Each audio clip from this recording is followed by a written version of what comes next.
പുതിയ രൂപത്തിലും രുചിയിലും വിപണി കീഴടക്കാൻ മിൽമ ഐസ്ക്രീം. ഉപഭോക്താക്കളുടെ അഭിരുചികൾക്കനുസരിച്ച് പുതിയ രുചിയിലും രൂപത്തിലും കൂടുതൽ ഗുണമേന്മയോടെ വൈവിധ്യമാർന്ന പാക്കിങ്ങിൽ മിൽമ ഐസ്ക്രീം റീലോഞ്ച് ചെയ്തു. പൊസിഷനിങ് മിൽമ 2023 പദ്ധതിയുടെ ഭാഗമായാണ് വിപുലമായ ക്രമീകരണങ്ങളും നവീകരണവും വരുത്തി മിൽമ ഐസ്ക്രീം വിപണി കീഴടക്കാനെത്തുന്നത്. മുഖ്യമന്ത്രി പിണറായി വിജയൻ ഉദ്ഘാടനം ചെയ്ത പൊസിഷനിങ് മിൽമ 2023 പദ്ധതി പ്രകാരം ആദ്യഘട്ടത്തിൽ പാല്, തൈര്, നെയ്യ്, ഫ്ലവേഡ് മിൽക്ക് എന്നീ ഉൽപ്പന്നങ്ങളും തുടർന്ന് വെണ്ണ, പനീർ, പേട, സംഭാരം എന്നിവയുടെയും ഗുണനിലവാരവും പാക്കിങ്ങുമാണ് ഏകീകരിച്ചതെന്ന് മിൽമ ഫെഡറേഷൻ ചെയർമാൻ KS മണി ചൂണ്ടിക്കാട്ടി. നമ്മളുടെ മറ്റൊരു നാഴികക്കല്ലിൽ പിന്നിടുന്ന ഒരു പരിപാടിയിലാണ് നമ്മളെല്ലാം സാക്ഷി വഹിക്കുന്നത്.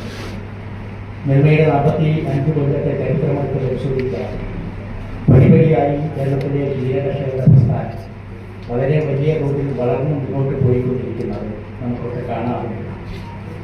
മിൽമ എന്നുള്ള ബ്രാൻഡ് കേരള ജനതയുടെ മനസ്സിൽ ആഴ്ന്നിറങ്ങിയില്ല.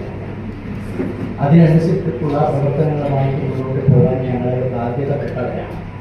അതിന് നേരത്തെ അധ്യക്ഷനോട് സൂചിപ്പിച്ച പോലെ എൻ്റെ മുമ്പിലിരിക്കുന്ന നിങ്ങളടക്കമുള്ള മാധ്യമ സുഹൃത്തുക്കളുടെ അകമഴിഞ്ഞ പിന്തുണയും സഹകരണവും സഹായവും ഞങ്ങൾ വലിയ തോതിലാണ് കാണുന്നത്.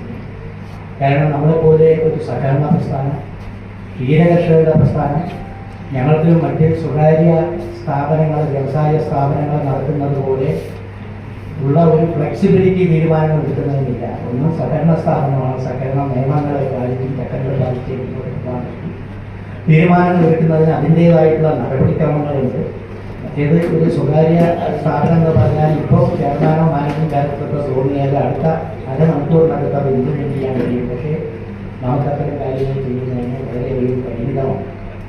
കേരളത്തിൽ നമ്മൾ കഴിഞ്ഞ കാലങ്ങളൊക്കെ പരിശോധിച്ചാൽ രാജ്യത്ത് തന്നെ ഏറ്റവും കൂടുതൽ പാലിന് കർഷകർക്ക് കൊടുക്കുന്ന സംസ്ഥാനം നമ്മുടെ നമുക്ക് വിൽക്കുന്ന വിക്രയയുടെ പാലിൻ്റെ 73% നേരിട്ട് കർഷകർക്ക് പാചകം ചെയ്യുന്ന ഒരു സംസ്ഥാനം നമ്മുടെ കേരളത്തിലാണ്. മറ്റ് ഭാഗങ്ങളിൽ നിന്ന് വ്യത്യസ്തമാണ്. ഈ പദ്ധതി ഐസ്ക്രീം ഉൽപ്പന്നങ്ങളിലേക്കും കൊണ്ടുവരുന്നതിൻ്റെ ഭാഗമായാണ് പുതിയ പരിഷ്കാരം വരുത്തിയത്. മിൽമ ഉപഭോക്താക്കളുടെ ഇഷ്ട ഫ്ലേവറുകളായ vanilla, strawberry, chocolate, mango, butterscotch എന്നിവയ്ക്കൊപ്പം മറ്റ് ഫ്ലേവറുകളും ഒരേ രുചി, ഗുണനിലവാരം, പാക്കിംഗ് എന്നിവയിലൂടെ വിപണിയിലേക്കെത്തുമെന്നും അദ്ദേഹം അറിയിച്ചു. പ്ലാന്റ് പരിഷ്കരണം, അസംസ്കൃത വസ്തുക്കളുടെ ഏകീകരണം, കേന്ദ്രീകൃത പർച്ചേസ് സംവിധാനം തുടങ്ങിയവ നടപ്പാക്കിയാണ് ഐസ്ക്രീമിൻ്റെ ഏകീകരണം മിൽമ സാധ്യമാക്കിയത്. കാലത്തിനൊത്ത മാറ്റങ്ങൾ കെട്ടിനും മട്ടിലും വരുത്തിയാണ് ഐസ്ക്രീമിൻ്റെ റീലോഞ്ച് മിൽമ നടത്തിയതെന്നും ചെയർമാൻ വ്യക്തമാക്കി. മിൽമ ഐസ്ക്രീമിന് ആവശ്യക്കാരേറെയുണ്ടെങ്കിലും ശീതീകരണ ശൃംഖലയുടെ അഭാവം മുൻകാലങ്ങളിൽ ബാധിച്ചിരുന്നു. ഇത് മറികടക്കാൻ മേഖലാ യൂണിയനുകൾ മുൻകൈയെടുത്ത് വിതരണ ശൃംഖല ശക്തിപ്പെടുത്തുന്ന നടപടി ഇതിനകം ആരംഭിച്ചു കഴിഞ്ഞു. Classic, premium, royal, high premium എന്നീ വിഭാഗങ്ങളിലാണ് മിൽമ ഐസ്ക്രീം വിപണിയിലിറക്കുന്നത്. ഇതിൽ റെഡ് വെൽവെറ്റ്, അറേബ്യൻ ഡേറ്റ്സ് തുടങ്ങിയ റോയൽ ഫ്ലേവറുകളുടെ ഗവേഷണങ്ങൾ അവസാന ഘട്ടത്തിലാണ്. രാജ്യമൊട്ടാകെ മിൽമ ഐസ്ക്രീമുകൾ ഒരേ രൂപത്തിലും സ്വാദിലുമായിരിക്കും ഇനി മുതൽ ലഭിക്കുന്നത്. Thiruvananthapuram regional milk producers union limited chairman Mani Viswanath, Ernakulam regional cooperative milk producers union limited chairman Valsaranpillai CN, managing director Asif K Yousuf IS ഉൾപ്പെടെയുള്ളവർ സംസാരിച്ചു.